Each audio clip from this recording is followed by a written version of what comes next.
So my name is Jaroslav Schnobel. I'm a Czech exchange student here in Macedonia, in Skopje, and I study political sciences. But in the past weeks, something terrible happened to me. I had an accident.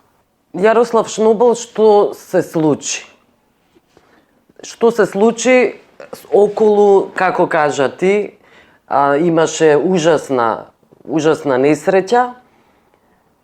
Во Македонија има многу бездомни кучиња и проблемот околу кучињата сите добро го знаат и ти тоа го искуси на своја кожа. Беше каснат од куче.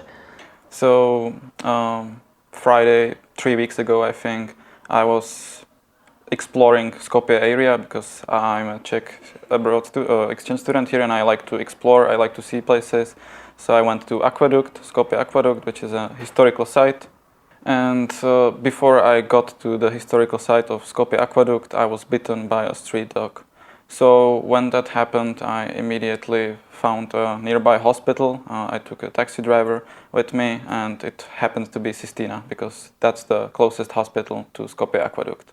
So at Sistina, they cleaned the wound, they gave me bandages over it, they even gave me the tetanus vaccine. And the doctor told me to go to Majka Tereza, Klinika infekčního centra, to get a rabies vaccine, vakcina za bеснило, because he told me that it's necessary.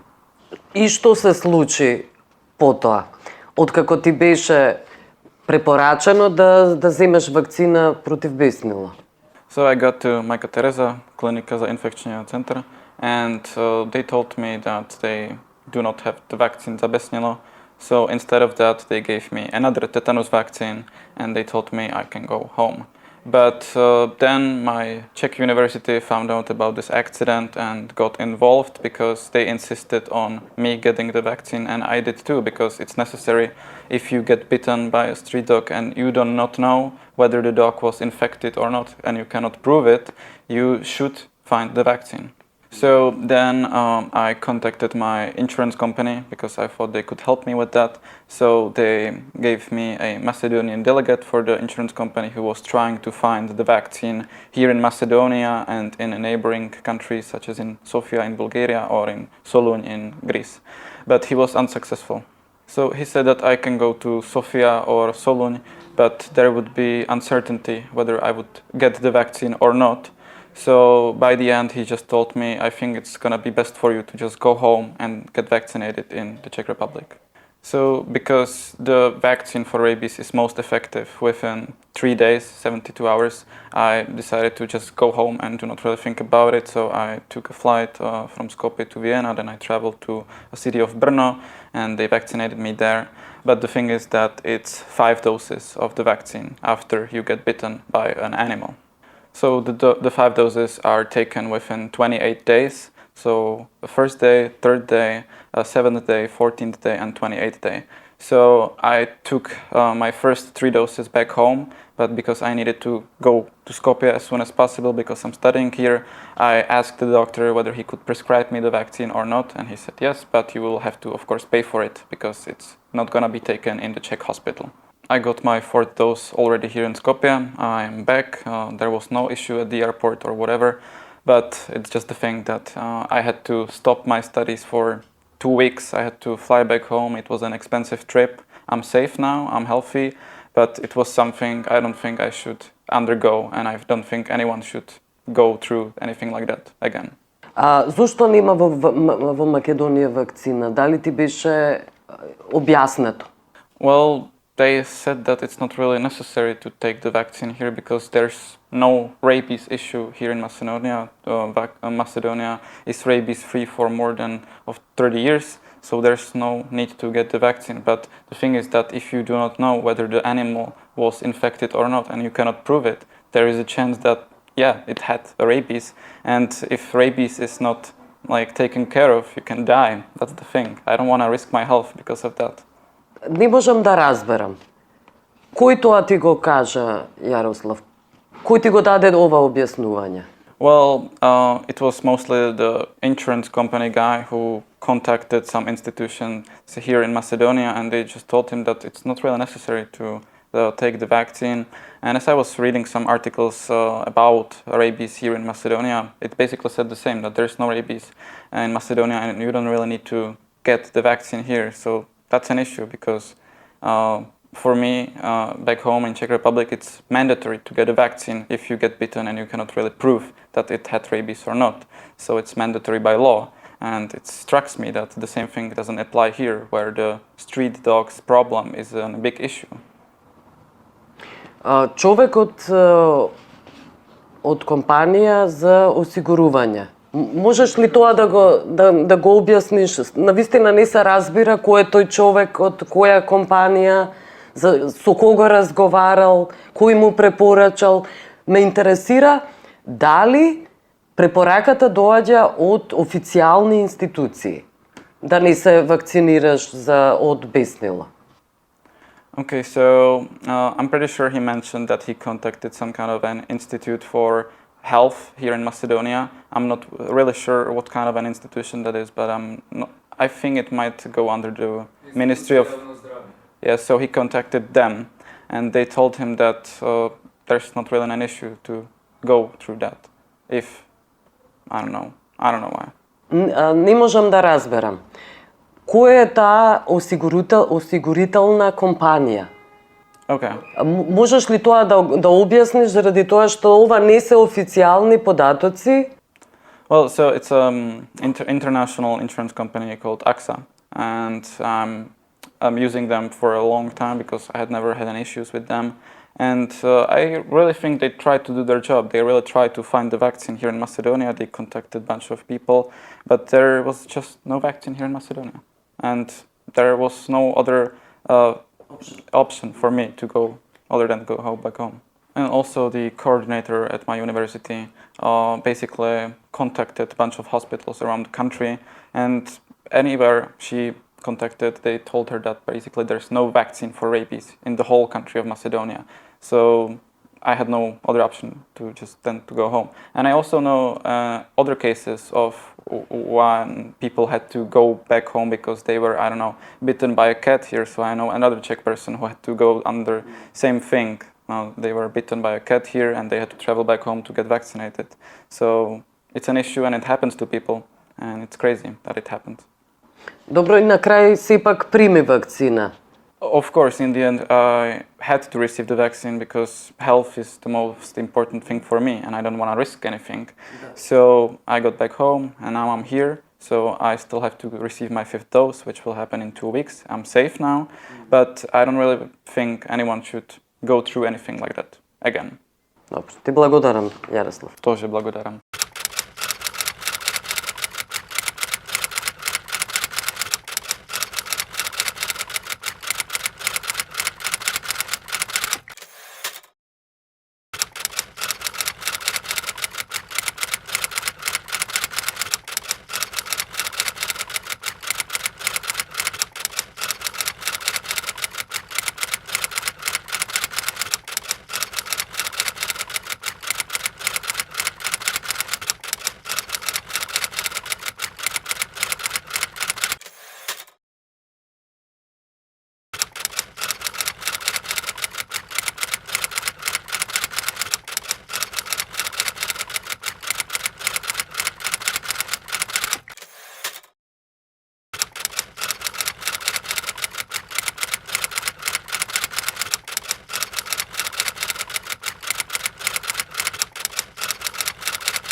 Кога зборуваме за беснилото и вакцината против беснило, не можеме да не го споменеме пронаоѓачот на првата вакцина Луј Пастер, кој на 6. јули 1885 година ја тестира својата вакцина против беснило на пациентот Јозеф Мајстер, 9-годишно дете гризнато од бесно куче, и успева да го спаси. Но ние нема да ја раскажуваме оваа интересна страница од медицината.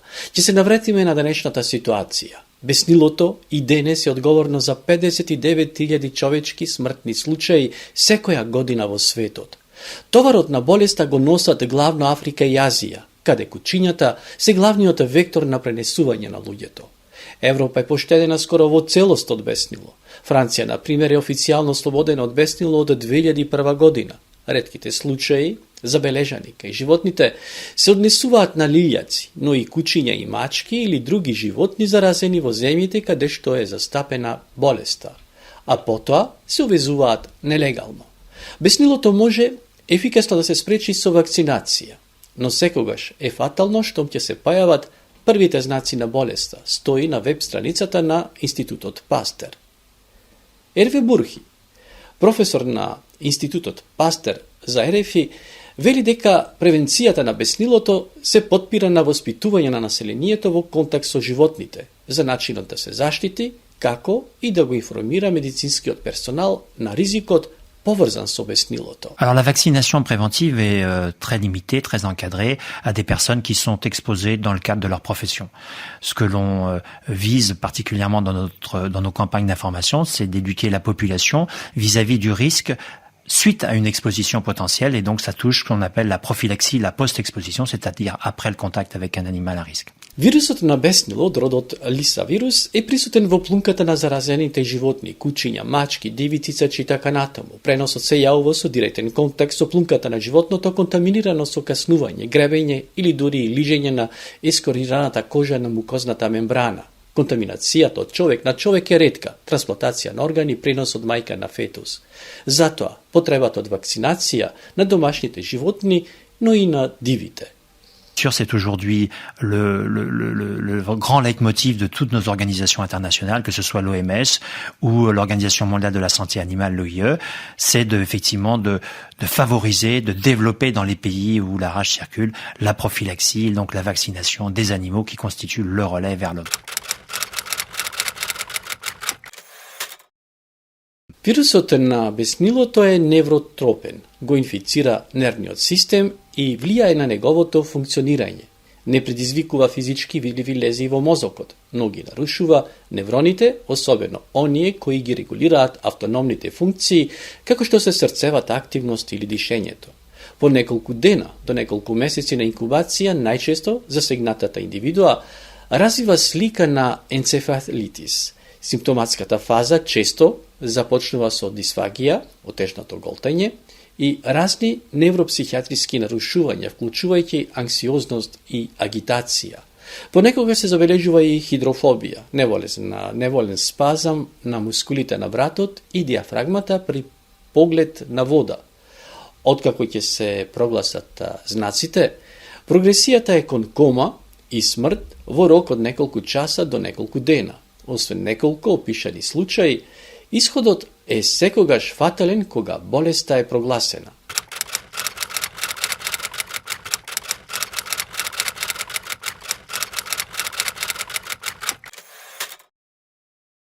Исклучително преживување без третман по излучување на вирусот. Тоа се случи во 2004 година, кога една млада американка преживеа беснило. На американскиот континент ја каснала лилјак и не примала никаква вакцинација против беснило пред или по оваа изложеност. Таа беше подложена на многу тежок третман на одделот за интензивна нега и преживеа со малку последици. Ако преживувањето на оваа млада девојка отвори перспективи во однос на лекувањето, причината за низиното преживување не може да се припише на овој третман и веројатно се објаснува со поврзаноста на особено ефикасниот имунолошки одговор кај оваа млада девојка и вирусот кој е слабо прилагоден на луѓето. Навистина, преживувањето по докажани инфекции со беснило е исклучително, најчесто поврзано со сериозни последователни ефекти и досега не е идентификуван куративен третман.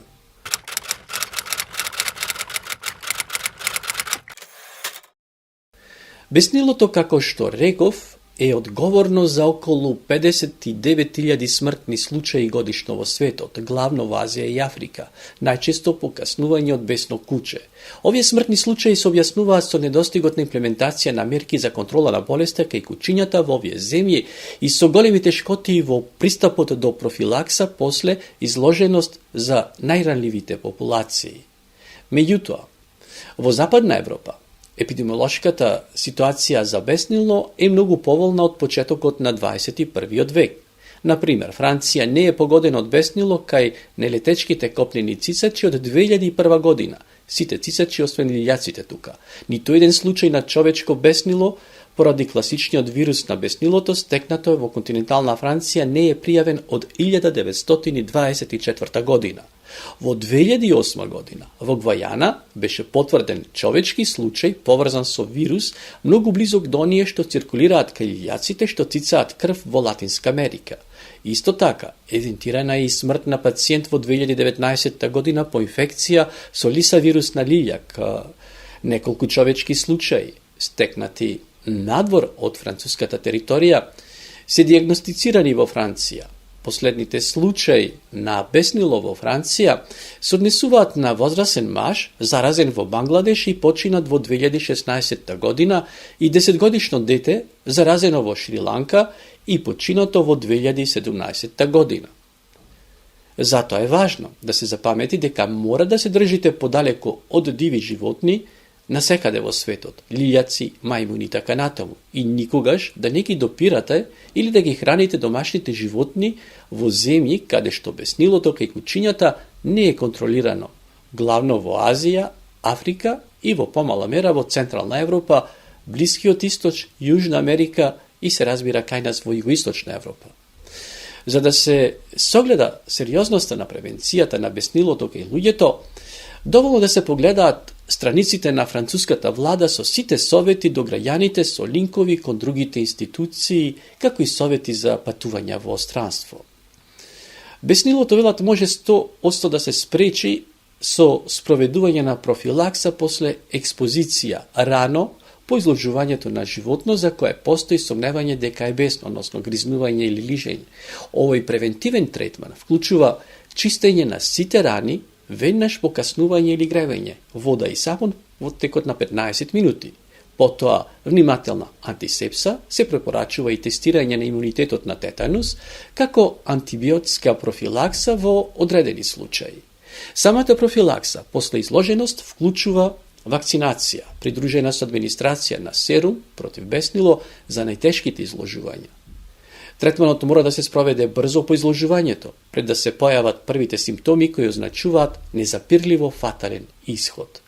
Оваа профилакса се состои од 4 или 5 интрамускулни инјекции на вакцина, распоредени во текот на 1 месец и добро се поднесува. Многу земји исто така користеа режим на интрадермална профилакса, препорачана од Светската здравствена организација од 2018. Се проценува дека секоја година околу 17 милиони луѓе добиваат профилакса на беснило после изложеност ширум светот.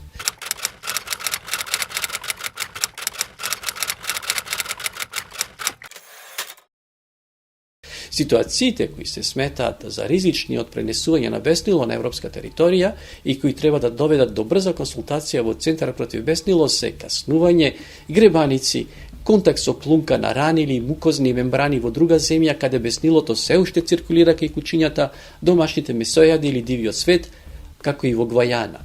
Потоа, следуваат контакти со лилјаци низ целиот свет, каснувања, гребаници, контакт со плунка на рана или мукозна мембрана од животно увезено нелегално или патувано без вакцинација против беснило надвор од Европската Унија. Значи, нашата земја е ставена во тие земји.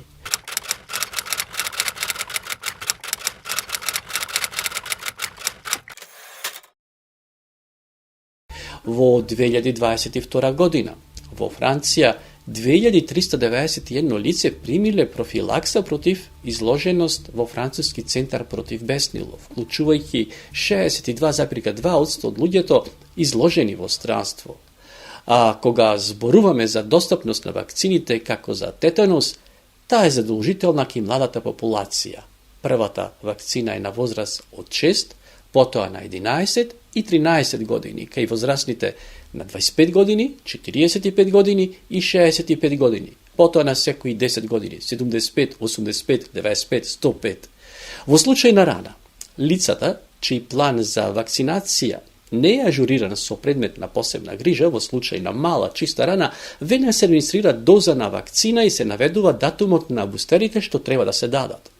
Во случај на поголема рана се администрира тетанус имуноглобулин за да се обезбеди непосредна заштита од тетанус. Се администрира и доза на вакцина против тетанус, а наведен и датумот на бустерите, бидејќи само вакцинацијата обезбедува трајна заштита од тетанус. И досега никој не се пожалил дека во аптеките нема вакцина против тетанус, барем во Франција и Западна Европа, исто како и третман превентивен против беснило.